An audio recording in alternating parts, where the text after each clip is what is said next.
Hello बच्चों, कैसे हैं आप सब लोग। तो कैसी चल रही है आप लोगों की प्रिपरेशन बच्चों। लगभग 1 मंथ हो गया है हमारे हाफ ईयरलीज ओवर हुए और 1 महीने में आप लोगों ने खूब हार्डवर्क किया होगा जिससे कि आपका सिलेबस फटाफट कंप्लीट हो जाए। प्रीवियस वीडियो में बच्चों मैंने आप लोगों को बहुत सारी बातें बताई थी कि किस तरीके से आपको अपने आगे के 5 मंथ्स प्रिपरेशन करनी है और अपने सिलेबस को प्रॉपरली प्रिपेयर करना है। कब प्री बोर्ड होगा, कब फर्स्ट प्री बोर्ड होगा, कब सेकंड प्री बोर्ड होगा, कब प्रैक्टिकल्स होंगे, ये सारी बातें हम लोगों ने प्रीवियस वीडियो में डिस्कस कर ली थी। ठीक है बच्चों, बट स्टिल कुछ स्टूडेंट्स को ये प्रॉब्लम आ रही है कि सर अब हम प्री बोर्ड की प्रिपरेशन कैसे करें, क्योंकि हमारा जो प्रॉब्लम आ रहा है वो ये आ रहा है कि प्री बोर्ड हमें कैसे क्रैक करना है फर्स्ट प्री बोर्ड। क्योंकि बच्चे इस बात को लेके बहुत वरिड हैं कि एक तो नया सिलेबस, ठीक है, 5-6 चैप्टर्स वो हैं, और एक हमारा प्रीवियस सिलेबस जो हमने अभी हाफ ईयरलीज में दिया था। क्योंकि देखो मैथमेटिक्स एक ऐसा सब्जेक्ट है जिसमें जब तक आप रिवीजन नहीं रखोगे तब तक चीज़ें आप भूलते जाओगे और वो चीज़ आप अच्छे से परफॉर्म नहीं कर पाओगे, राइट। सो बच्चों 1 महीने में हमने अपना रिमेनिंग सिलेबस जो है वो कंप्लीट करा है। थोड़ा रह गया है जो वो हम नवंबर में कंप्लीट कर सकते हैं, और जो पुराने चैप्टर्स हैं उनको भी लूप में रखना बहुत ज़रूरी है बच्चों। ठीक है, अगर आप आज ये सोचोगे कि मैं इस टाइम पे सिर्फ और सिर्फ नए चैप्टर्स के ऊपर ही फोकस करूं और सिर्फ नए चैप्टर्स को ही प्रिपेयर करता रहूं, उसी को बार बार प्रैक्टिस करता रहूं, और जब मेरा प्री बोर्ड आएगा तब मैं उन चैप्टर्स को उठाऊंगा, तब आपको बहुत बड़ी प्रॉब्लम होने वाली है। ठीक है बच्चों, सो नवंबर मंथ स्टार्ट हो चुका है and we have left with only 1 month जिसमें हमारे प्री बोर्ड्स दिसंबर में होने हैं, राइट बच्चों। तो दिसंबर मंथ के प्री बोर्ड की प्रिपरेशन के लिए अभी 1 महीना हमें क्या करना है इस वीडियो में मैं आपको बताने वाला हूं इन अ वेरी नटशेल। क्योंकि ज़्यादा लंबा डिस्कशन नहीं करेंगे, हार्डली 10 मिनट्स में आपकी एक स्ट्रैटेजी बना लेते हैं और वही आपको आगे यूज़ करनी है। ठीक है, तो एक kind of small formula to crack first pre-board in the and the revision is required in the November month, right बच्चों। तो हमने एक थोड़ी सी स्ट्रैटेजी बनाई है, जरा देखिए क्या है वो स्ट्रैटेजी। चलिए ठीक है बच्चों, हम ये देख रहे हैं यहाँ पर कि ये हमारा सिलेबस है सारा, राइट। हम ये देख रहे हैं कि ये हमारा सिलेबस है। इस सिलेबस में पहली बात तो हमारा टारगेट क्या है, फर्स्ट प्री बोर्ड, राइट। हमारे जो नए चैप्टर्स हैं जो करेंटली अभी हमारे चल रहे हैं बच्चों, वो हमारे कौन कौन से हैं। वो हमारा एक तो हाइट एंड डिस्टेंस है, होपफुली सारे बच्चों ने ये कंप्लीट कर लिया होगा, ठीक है, ऑफलाइन ऑनलाइन जहां भी कहीं पढ़ रहे होंगे। और एक एरर रिलेटेड टू सर्कल और एक टेंजेंट्स। हमने अपनी स्ट्रैटेजी जो बनाई थी उसमें हमने ये बात बोली थी कि हम इन 3 चैप्टर्स को अक्टूबर में हर हालत में ख़त्म कर देंगे, ठीक है, और ये हमने कंप्लीट कर लिए हैं। हमने अपने टारगेट के अचीव कर लिया है टारगेट को। इन 3 चैप्टर्स को हमने properly NCERT, RD Sharma, PYQs, जितने भी इंपॉर्टेंट से इंपॉर्टेंट क्वेश्चंस हो सकते हैं उससे हमने इन चैप्टर्स को कंप्लीट कर लिया। और बच्चों सारी वीडियोस जो हैं वो यूट्यूब पे अवेलेबल हैं।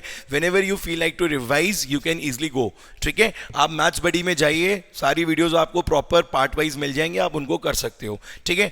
अभी इस मंथ नवंबर में जो हमारा टारगेट है वो इन 2 चैप्टर्स का है और इसको हमें रिवाइज करना है क्योंकि हम पहले कर चुके हैं। तो this is our November month target, right. ये हमारा नवंबर मंथ का टारगेट है जिसमें surface area and volume and statistic. As you all know बच्चों, सरफेस एरिया एंड वॉल्यूम एक थोड़ा बड़ा चैप्टर है तो इसके लिए टाइम ज़्यादा लगता है, बट स्टैटिस्टिक बहुत छोटा चैप्टर है और बहुत ईजी चैप्टर है। तो इसमें आप आराम से अपना टाइम जो है वो पुराने चैप्टर्स को दे सकते हो। मैं ये तो नहीं कहूँगा कि सरफेस एरिया एंड वॉल्यूम के साथ साथ आप बड़े बड़े चैप्टर्स पुराने भी रिवाइज करो, बट जब आप स्टैटिस्टिक करोगे तब आप ये काम कर सकते हो, राइट। तो ये तो रहे बेटा हमारे रिमेनिंग चैप्टर्स का, जो न्यू चैप्टर्स थे आफ्टर हाफ ईयरली, और these are old chapters, right. इसमें क्या था, एक था हमारा real number, polynomials, linear equation in 2 variable, quadratic, AP, coordinate, triangles, trigonometric ratios and trigonometric identities, ठीक है। तो ये हमारा वो सिलेबस है जो हम लोग कर चुके हैं, ठीक है बच्चों। अब इस सिलेबस को करने के लिए हमें रिवाइज करना है। बेसिकली हमारा जो टारगेट है वो रिवाइज करना है।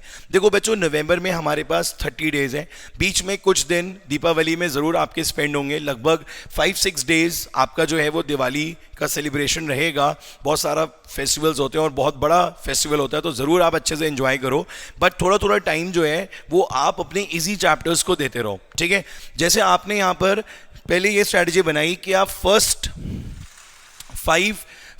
3 डेज में आप एक स्लॉट बना लो, राइट। आपके पास 30 डेज हैं और ये आपके रिमेनिंग चैप्टर्स हैं, ठीक है बच्चों। इसमें आपने देखा कि भाई रियल नंबर, पॉलिनोमियल और लीनियर है, ये एक स्लॉट है, ठीक है। एक क्वाड्रेटिक, एपी और कोऑर्डिनेट का है, और एक ट्राइंगल, ट्रिग्नोमेट्रिक और इसका है। आप अपने पूरे सिलेबस को बच्चों 3 स्लॉट में जो है वो डिवाइड कर सकते हो, ठीक है, कोई बहुत बड़ी बात तो है नहीं है। और इन 3 स्लॉट्स को आप 10 डेज का टाइम दे दो, मतलब 10 डेज आपने इसको देने हैं, 10 डेज आपने इसको देने हैं और 10 डेज आपने इसको देने हैं, राइट बच्चों। अब 10 डेज तो हम निकाल ही सकते हैं, ठीक है।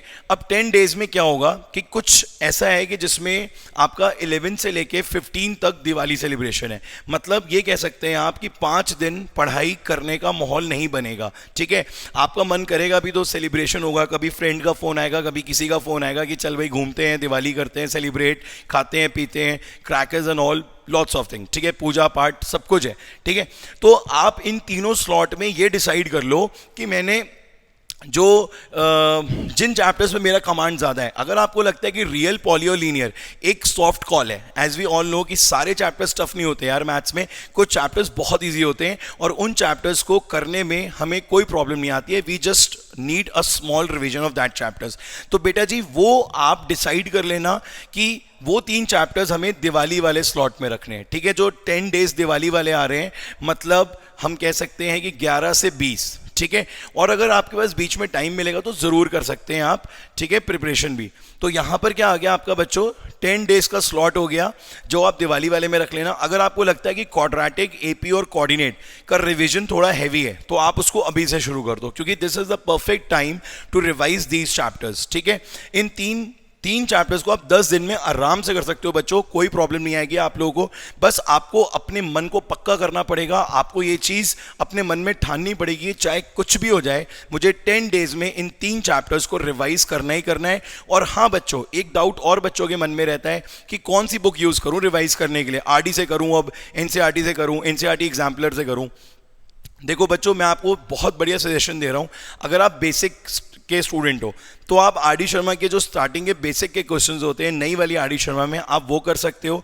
अगर आप स्टैंडर्ड के स्टूडेंट हो तो आप आरडी शर्मा के ही बेसिक प्लस स्टैंडर्ड ये पूरा प्रिपेयर कर लो, ठीक है।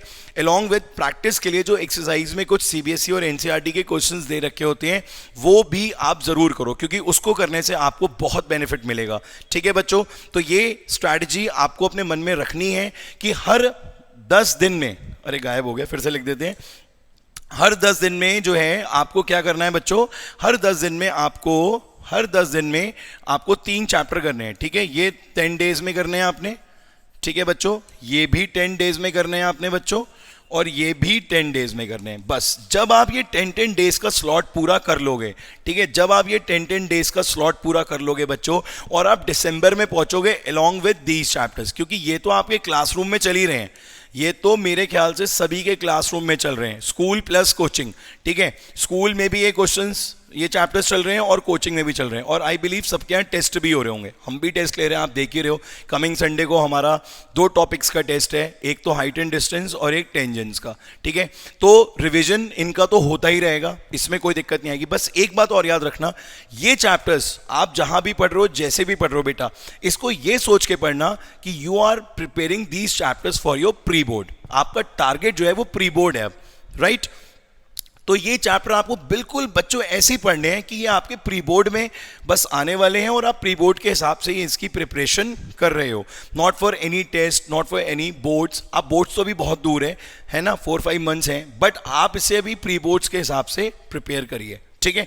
बात करते हैं फिर से इन प्रीवियस चैप्टर्स की। तो हमें 10-10 दिन में इन 3 चैप्टर्स को लेके चलना है और इनके सारे क्वेश्चंस को प्रैक्टिस करना है। अलॉन्ग विद एक बात और आपसे कहना चाहूंगा बच्चों, एमसीक्यूज और असर्शन रीजन भी इस बार जरूर करना साइड बाय साइड, जिससे कि बाद में वो प्रॉब्लम ना बने। आप लोगों ने देखा कि हाफ ईयरलीज में जो मेजर प्रॉब्लम आई है वो एमसीक्यूज और असर्शन रीजन में आई है। सब्जेक्टिव क्वेश्चन तो बहुत आसानी से सारे बच्चे कर लेते हैं, बट एमसीक्यू और असर्शन रीजन की दिक्कत आती है। इसका क्या इलाज है ये भी मैं आपको बता दूं।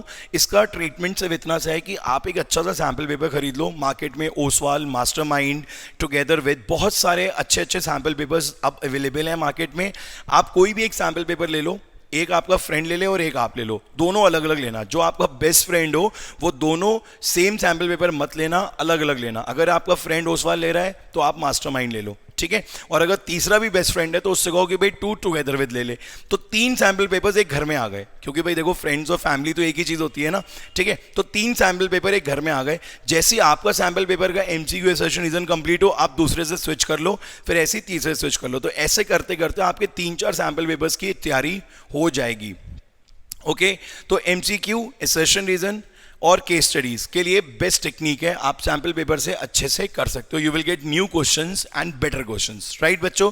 और बाकी सब्जेक्टिव के लिए मैंने आपको बताया, go for R D Sharma. Basic and standard के जो क्वेश्चंस हैं, डिवीजन दे रखा है, वो आप बिल्कुल एज इट इज प्रिपेयर कर लो। पर बच्चों फिर एक बात ये आपको बोलूंगा लास्ट में कि ये जो स्ट्रैटेजी है 10-10-10 डेज वाली, इसको जरूर फॉलो करना, चाहे कुछ हो जाए, चाहे कुछ हो जाए बेटा।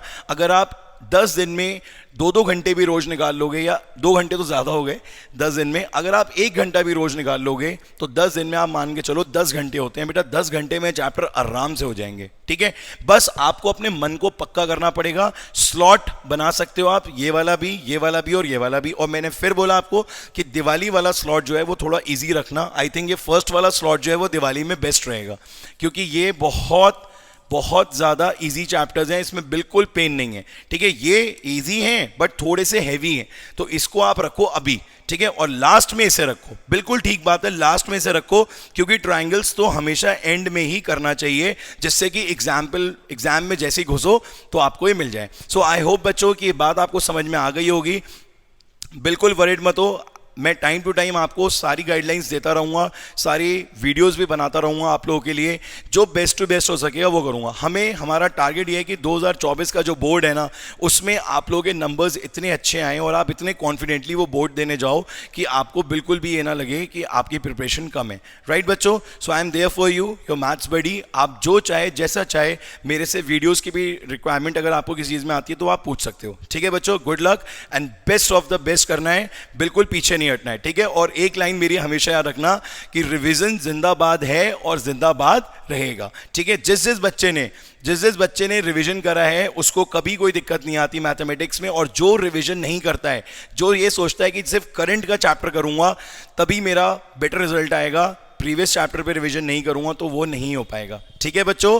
सो लास्ट में गुड लक एवरीवन, अच्छे से करो, खूब हार्ड वर्क करो, बाय बाय।